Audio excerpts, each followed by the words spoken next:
Good morning, students. Today we are going to start new chapter number 9, Heredity and Evolution. Now, सबसे पहले हम बात करेंगे heredity के बारे में. What is heredity? It is the process of transfer of traits from one generation to another. या फिर हम बोल सकते हैं to the next generation. Means अगर हम बात करें, हमने यहाँ पर बोला traits, ठीक है, तो इसका मतलब होता है कैरेक्टर्स. ठीक है, जो भी आपकी बॉडी के अंदर जो कैरेक्टर्स होते हैं जो ट्रांसफ़र होते हैं एक जनरेशन से दूसरी जनरेशन में, that means from parent generation to F1 generation. देखो, जैसे सपोज़ करते हैं, एक एग्जांपल लेते हैं कि हमारे पास में P1 जनरेशन है. ठीक है, P1 एक क्या है, जनरेशन है. मीन्स ये कौन सी जनरेशन है, पेरेंट जनरेशन है. अब यहाँ से कुछ ट्रेड्स आपके ट्रांसफ़र हो गए दूसरी जनरेशन में. अब वो क्या ट्रेड्स हो सकते हैं, क्या कैरेक्टर्स हो सकते हैं जो दूसरी जनरेशन में ट्रांसफ़र हुए. जैसे आपका हेयर कलर है, आपका स्किन कलर है, आपका हेयर का जो स्टाइल है. ठीक है, किसी के स्ट्रेट बाल हैं. अगर पेरेंट के स्ट्रेट बाल हैं तो ऐसा भी कई बार होता है कि जो उसकी जो जनरेशन होती है उसमें भी स्ट्रेट बाल ही देखे जाते हैं. अगर मदर के कर्ली हैं तो हो सकता है वो उनकी जो न्यू फॉर्मेशन हो उसके उनमें किसी में कर्ली हेयर्स आ सकते हैं. जैसे हमारे घर में कभी गेस्ट आते हैं फॉर एग्जांपल, तो वो हमको बोलते हैं ना देखकर कि आप आपके पापा जैसे दिखते हो, या तुम अपनी मम्मी पे गई हो, या तुम अपने पापा पे गए हो. ठीक है, तो वो क्यों बोलते हैं, क्योंकि हमारी कुछ फीचर्स जो होते हैं वो हमारे पेरेंट्स से क्या होते हैं, सिमिलर होते हैं. आइज़ का कलर पेरेंट्स से मिलता है, हेयर का कलर, टेक्सचर है ना, हेयर की कौन सी स्टाइल है, स्ट्रेट है, कर्ली हैं, कैसे हैं, वो सब हमारे पेरेंट्स से ही हमको मिलते हैं और हम उन्हीं की तरह थोड़े बहुत दिखते भी हैं. तो वो क्यों होता है, ड्यू टू हेरिडिटी होता है. अंडरस्टैंड. तो जो कैरेक्टरिस्टिक्स होते हैं वो क्या हो जाते हैं, ट्रांसफ़र हो जाते हैं. ठीक है, किस में, प्रोगेनी में, या फिर नेक्स्ट जनरेशन में बोल सकते हो, या ऑफस्प्रिंग में. ठीक है, अब जैसे हमने यहाँ पर कैरेक्टरिस्टिक्स की बात करी तो उसमें हेयर कलर भी हो सकता है ना, आपका हेयर स्टाइल भी हो सकता है,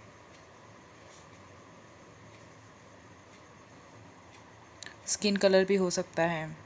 मीन्स कुछ भी ट्रांसफ़र हो सकता है from parent generation to F1 generation. Okay, तो इस तरीके से जो प्रोसेस होती है या इस प्रोसेस को हम बोलते हैं हेरिडिटी. अब देखिए, हमने जो यहाँ पर ट्रेड्स वर्ड यूज़ किया ना, ये भी 2 टाइप्स के होते हैं. अब वो क्या होते हैं वो देख लो. ट्रेड्स जो होते हैं वो आपके 2 टाइप्स में होते हैं. ठीक है, फर्स्ट जो आपका होता है उसको हम बोलते हैं इनहेरिटेड, और जो सेकंड होता है उसको हम बोलते हैं एक्वायर्ड.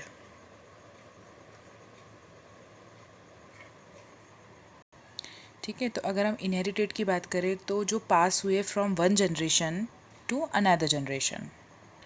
तो इनहेरिटेड कैसे होते हैं, those which can be passed from one generation to the another generation. Okay, जो एक्वायर्ड होते हैं वो पास नहीं होते हैं, which can not be passed from one generation to another generation. अब देखो, जो पेरेंट्स से न्यू जनरेशन में जो ट्रांसफ़र हो सकते हैं उनके तो मैंने आपको एग्जांपल बता दिए. जैसे हेयर कलर है, स्किन टाइप है ना, आपका हेयर का स्टाइल क्या है, कलर क्या है, आइज़ का कलर क्या है, जो ये सब क्या है हमारे पेरेंट्स से न्यू फॉर्मेशन में या न्यू जनरेशन में चले जाते हैं. ठीक है, अब वो जो पास नहीं है उनके एग्जाम्पल क्या हैं, जो पास नहीं हो सकते हैं. अब इसका एग्जांपल है लाइफ एक्सपीरियंसेस. मतलब आपने आपकी लाइफ में कौन कौन से एक्सपीरियंसेस देखे हैं, करे हैं, आप स्टडी में कैसे हो, आपका इंटेलिजेंट फैक्टर कैसा है. तो ये जितनी भी चीज़ें आती है वो किस में आती है, आपकी एक्वायर्ड ट्रेड के अंदर आती है. अंडरस्टैंड. ठीक है, तो ये तो आप हो गए आपके ट्रेड्स. अब जो आपका इवोल्यूशन है आपके चैप्टर में ही नाम दे रखा है, अभी मैं उसको एक्सप्लेन नहीं कर रही हूँ आपको, लेकिन अब इतना ध्यान रखना कि जो इवोल्यूशन है वो भी आपकी हेरिडिटी से ही कहीं ना कहीं लिंक करता है, उसी से रिलेटेड होता है. जैसे कि हमने बात करी थी कि P1 जनरेशन से आपकी बहुत सारे कैरेक्टरिस्टिक्स पास होते हैं, राइट. तो अब जो ये सब चीज़ें ट्रांसफ़र होती है तो वो किसी न किसी के थ्रू तो होती ही होंगी. तो ये किसके थ्रू ट्रांसफ़र होता है, सब डीएनए के थ्रू ट्रांसफ़र होता है. ओके, याद रखना कि आपके जो कैरेक्टर्स है वो डीएनए के थ्रू ही दूसरी जनरेशन में ट्रांसफ़र होते हैं. क्यों, क्योंकि डीएनए का काम होता है कॉपी बनाना, और फिर सेल्स डिवाइड हो जाते हैं और वो कॉपी आपके ऑफस्प्रिंग में चली जाती है सेम डीएनए की. तो उस तरीके से डीएनए क्या हो जाता है, कॉपी हो जाता है. बट एक चीज़ और, ड्यू टू सम एरर्स सारे के सारे कैरेक्टर्स एक जनरेशन से दूसरी जनरेशन में ट्रांसफ़र नहीं होते हैं, मीन्स कुछ ना कुछ वेरिएशन वहाँ पर रहेगा। चलो मान लेते हैं कि यहाँ पर P1 जनरेशन से F1 जनरेशन में कुछ ना कुछ ट्रांसफ़र हुआ, ठीक है। अब मान लेते हैं कि उसके अंदर कुछ वेरिएशन आ गया, जिस वेरिएशन का नाम है V1। समझना बात को। अब इसके बाद में कौन सी जनरेशन आई आपकी, F2 जनरेशन आई। अब यहाँ से यहाँ पर जो कैरेक्टर्स ट्रांसफ़र हुए उनमें भी कोई ना कोई वेरिएशन आएंगे, जिनको हमने क्या बोल दिया, वेरिएशन V2। अब फिर आया आपका F3 जनरेशन, ठीक है, इसमें भी कुछ ना कुछ वेरिएशन हुआ ही होगा, स्वाभाविक सी बात है। अब ऐसे करते करते अगर हम बात करें F1000, ठीक है, जनरेशन की अगर हम बात करें तो क्या होगा, तो ये होगा कि आप खुद सोचो कि यहाँ से P1 जनरेशन से हमने स्टार्ट किया था और 1000 जनरेशन से तक हम गए, ठीक है, तो इसके बीच में ड्रास्टिक चेंज आया होगा। क्योंकि यहाँ पर बहुत सारे वेरिएशंस हो गए, लेकिन P1 जनरेशन से F1 जनरेशन में थोड़े बहुत ही हुए होंगे, इतना कोई ड्रास्टिक चेंज नहीं होगा।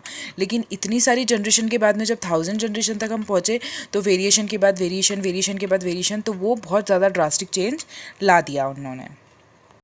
अब वेरिएशन किसको बोलते हैं, ये जो दो जनरेशन के बीच में जो आया डिफरेंस आया उसको हम बोलते हैं वेरिएशन, ठीक है, मतलब दो के बीच में ही आएगा वो।